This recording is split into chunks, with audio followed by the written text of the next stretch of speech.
Hello there, my name is Janet. Welcome to this lesson as we tackle the following poem. Read the poem below and then answer the questions that follow. When, in disgrace with fortune and men's eyes, I all alone beweep my outcast state, and trouble death even with my botless cries, and look upon myself and curse my fate, wishing me like to no more rich in hope, featured like him with friends possessed, desiring this man's art and that man's scope, with what I most enjoyed contented least, yet in these thoughts myself almost despising. Haply I think on thee, and then my state, like to lack at the break of day arising, from silent earth sings hymns at heaven's gate. For thy sweet love remembered such wealth brings, that then I scorn to change my state with the king's. That is a sonnet from William Shakespeare's. Now, our first question. I hope you go back to the poem, read again and understand. Identify any four pairs of words that rhyme in this poem. Any four pairs to begin with. From the first two few sentences, we have eyes and cries, they rhyme, and we also have state and fate.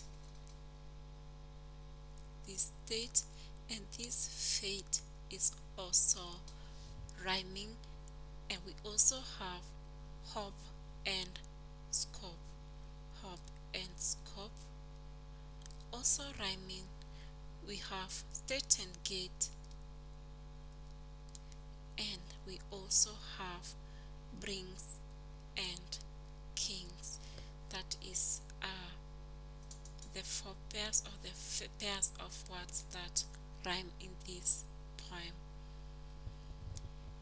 Give two instances of alliteration in this poem. Of course, we know that alliteration is the repetition of the same sound at the start of a series of words in succession, whose purpose is to provide an audible pulse that gives a piece of writing some lyrical or emotive effect. And so in line 14 and line 12 we have the word scorn and state, and so the alliterating word here is S in line 14, and in line 12 we have H as the alliterating word. Next question. Imagine you are performing this poem to learners who are visually impaired.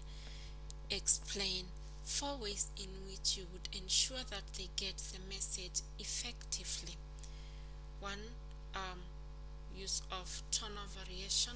Now, we all know that tonal variation means relating to the qualities or pitch of a sound or to the tonality of a piece of music.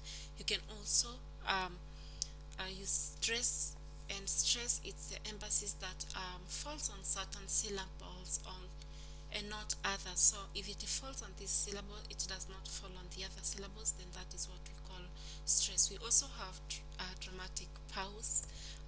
Dramatic pause is mostly used to set up and to spotlight what you will want to say next.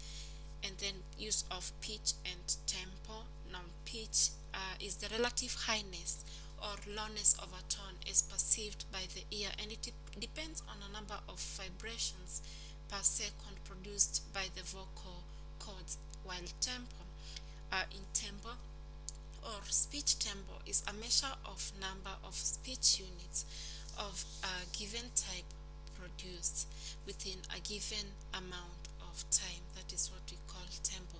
And so the question was, imagine that you are performing this poem to learners who are visually impaired. Give 4 ways in which you would ensure that they get the message effectively so they can see. And so by use of tonal variation, stress, dramatic pause, pitch or tempo, then you're going to pass the message effectively. Identify any 5 types of homophones in the list below. What are homophones?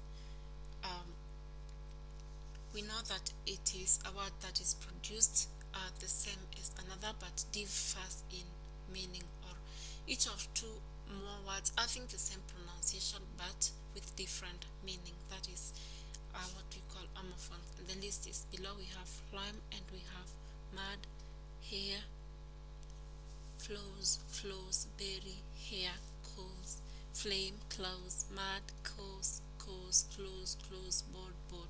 So the pairs in the list have been given, and close is the homophone of close, berry is the homophone of berry.